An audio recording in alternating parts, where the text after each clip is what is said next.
മലയാളികൾക്കേവർക്കും പ്രിയപ്പെട്ട മാങ്ങ അച്ചാർ. നമസ്കാരം, ഞാൻ അമ്പിളിയാണ്. എൻ്റെ ഒരു പുതിയ വീഡിയോയിലേക്ക് എല്ലാവർക്കും സ്വാഗതം. ഇതിനു വേണ്ടി ഞാൻ 1 കിലോ മാങ്ങ കഴുകി എടുത്തിട്ട് നന്നായി ഉണങ്ങിയ തുണി കൊണ്ട് തുടച്ച് ഉണക്കിയെടുത്ത് നുറുക്കി എടുത്ത് വെച്ചിട്ടുള്ളതാണിത്.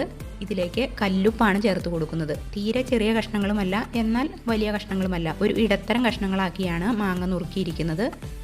ഇതിലേക്ക് കല്ലുപ്പ് ആവശ്യത്തിന് ചേർത്ത് കൊടുത്ത് കൈകൊണ്ട് നന്നായി തിരുമ്മി യോജിപ്പിച്ച ശേഷം 3 മണിക്കൂർ അവിടെ മാറ്റി വയ്ക്കുക, മൂടി മാറ്റി വയ്ക്കുക. 3 മണിക്കൂറിന് ശേഷമാണ് മാങ്ങ അച്ചാറിടുന്നത്.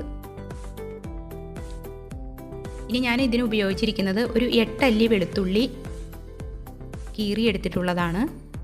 ഒരു 3 പച്ചമുളക് നന്നായി കനം കുറച്ച് വട്ടത്തിൽ അരിഞ്ഞ് വെച്ചിട്ടുണ്ട്. ഒരു പാത്രം അടുപ്പത്ത് വെച്ച് ചൂടാകുമ്പോൾ അതിലേക്ക് 2 ടേബിൾ സ്പൂൺ കടുക് ഇട്ട് കൊടുക്കുക. കടുക് പൊട്ടി വരുമ്പോൾ അതിലേക്ക് 1 ടേബിൾ സ്പൂൺ ഉലുവ ഇട്ട് കൊടുക്കുക. നന്നായി മൂപ്പിച്ചെടുക്കുക.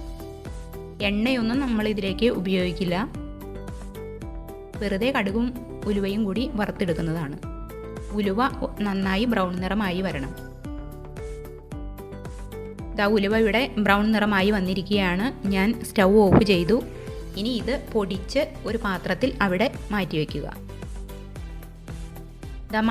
മാങ്ങയും ഉപ്പും കൂടി ഞാൻ തിരുമ്മി വെച്ചിട്ട് ഇപ്പോൾ 3 മണിക്കൂർ കഴിഞ്ഞു. ഇതൊന്ന് പതുക്കെ ചെരിച്ച് നോക്കിയാൽ ഇതിൽ വെള്ളം ഊറി വരുന്നത് കാണാം. ഈ വെള്ളം ഒരു പാത്രത്തിലേക്ക് മാറ്റി എടുത്ത് വയ്ക്കുക. ഇത് നമുക്ക് അച്ചാറിടുമ്പോൾ ഉപയോഗിക്കാനുള്ളതാണ്. ഒരു പാത്രം അടുപ്പത്ത് വെച്ച് ചൂടാകുമ്പോൾ അതിലേക്ക് നല്ലെണ്ണ ഒഴിച്ചു കൊടുക്കുക. ഒരു 100 ഗ്രാം നല്ലെണ്ണയൊക്കെ ഞാൻ ഇതിനു വേണ്ടി ഉപയോഗിച്ചിട്ടുണ്ടാവും. വെളിച്ചെണ്ണയിൽ മാങ്ങാച്ചാർ തയ്യാറാക്കാവുന്നതാണ്. പക്ഷേ കുറച്ച് നാൾ സൂക്ഷിച്ച് വെക്കണമെങ്കിൽ നല്ലെണ്ണ തന്നെ ഉപയോഗിക്കേണ്ടതാണ്. ഇതിലേക്ക് വളരെ കുറച്ച് മാത്രം ഉലുവ ഇട്ട് കൊടുത്തു. കുറച്ച് കടുക് ഇട്ട് കൊടുത്തു. കടുക് പൊട്ടി വന്നപ്പോൾ അരിഞ്ഞു മാറ്റി വെച്ചിരിക്കുന്ന വെളുത്തുള്ളിയും പച്ചമുളകും ചേർത്ത് കൊടുത്തു. നന്നായി ഒന്ന് വഴറ്റിയെടുത്തു.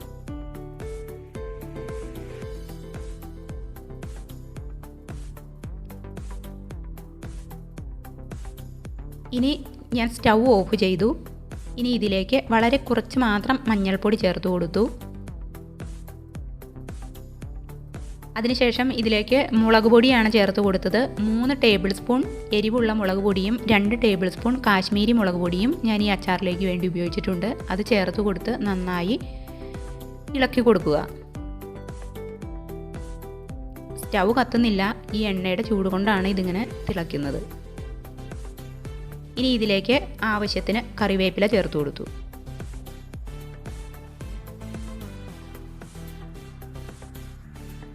നന്നായി ഇളക്കിയതിന് ശേഷം ആദ്യം നമ്മൾ ഊറ്റി വെച്ചിരുന്ന ഉപ്പുവെള്ളം ഇതിലേക്ക് ചേർത്ത് കൊടുത്ത് നന്നായി ഇളക്കി യോജിപ്പിച്ചു.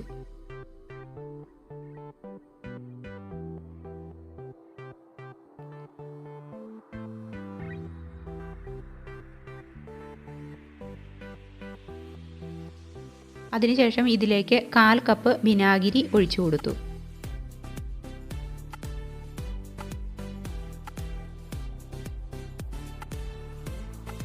ഇനി ഞാൻ സ്റ്റൗ കത്തിച്ചു കൊടുത്തു. ഇത് നന്നായി തിളച്ചു വരട്ടെ.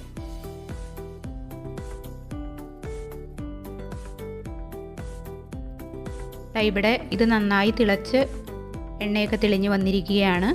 ഇനി ഇതിലേക്ക് ഒരു 3/4 ഗ്ലാസോളം തിളപ്പിച്ചാറിയ വെള്ളം ചേർത്ത് കൊടുത്ത് നന്നായി തിളപ്പിച്ചെടുത്തു. ഇനി ഇത് തണുപ്പിച്ചതിന് ശേഷം മാത്രമേ മാങ്ങയിലേക്ക് ചേർത്ത് കൊടുക്കാവൂ. അതവിടെ തണുക്കാനായി മാറ്റി വെച്ചിരിക്കുകയാണ്. ഇനി മാങ്ങയിലേക്ക് ആദ്യം കടുകും ഉലുവയും കൂടി പൊടിച്ചു വെച്ചിരിക്കുന്നത് 2 ടേബിൾ സ്പൂൺ ചേർത്ത് കൊടുത്തു. 1 ടേബിൾ സ്പൂൺ കായവും കൂടി ഞാൻ ഇതിലേക്ക് ചേർത്ത് കൊടുത്തു. നന്നായി ഇളക്കി കൊടുത്തു. ഇനി ആ ഗ്രേവി തണുത്ത് കഴിഞ്ഞതിന് ശേഷം ഈ അച്ചാറിലേക്ക് ചേർത്ത് കൊടുത്തു. ചൂടനെ തന്നെ ഇത് ചേർത്ത് കഴിഞ്ഞാൽ മാങ്ങയ്ക്ക് പതുക്കെ ഒരു വാടിയ പോലെ വരും. അത് ഒഴിവാക്കാനാണ് ഇത് തണുത്തതിന് ശേഷം ചേർക്കുന്നത്.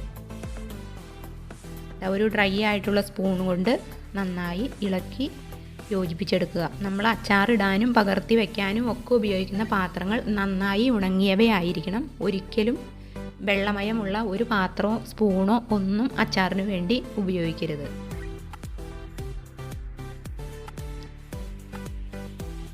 ഇത് നന്നായി ഇളക്കി യോജിപ്പിച്ചതിന് ശേഷം ഉപ്പൊക്കെ പാകത്തിനാണോ എന്ന് നോക്കാം. ഉപ്പ് കുറവാണെങ്കിൽ ഈ സമയത്ത് ഉപ്പ് ചേർക്കാവുന്നതാണ്.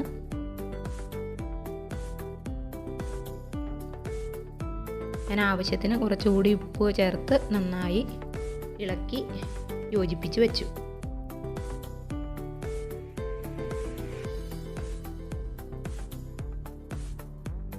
എൻ്റെ മാങ്ങാച്ചാർ ഇവിടെ റെഡി ആയിരിക്കുകയാണ്. ഇനി ഞാനിത് ചെറിയ പാത്രങ്ങളിലേക്ക് പകർത്തി വയ്ക്കുകയാണ്. എപ്പോഴും ഒരു വലിയ പാത്രത്തിൽ ഒരുമിച്ച് അച്ചാർ സൂക്ഷിക്കുന്നതിനേക്കാൾ ചെറിയ പാത്രങ്ങളിൽ സൂക്ഷിക്കുന്നതാണ് എപ്പോഴും നല്ലത്. ഞാൻ ഈ ഗ്ലാസിൻ്റെ ജാറ് നന്നായി കഴുകി വെയിലത്ത് വെച്ച് ഉണക്കി എടുത്തിരിക്കുന്നതാണ്. അച്ചാറിടുന്ന എല്ലാ പാത്രങ്ങളും അങ്ങനെ ആയിരിക്കണം. ഞാനിതിപ്പോൾ ഫോട്ടോ എടുക്കാൻ കാണുന്നതിനൊരു ഭംഗിക്ക് വേണ്ടിയാണ് ഇത്രയും നിറച്ചിടുന്നത്. ഇത്രയും നിറച്ച് അച്ചാറിടണ്ട, ഒരു 1/4 ഭാഗത്തിന് മീതെ വന്നാൽ മതി.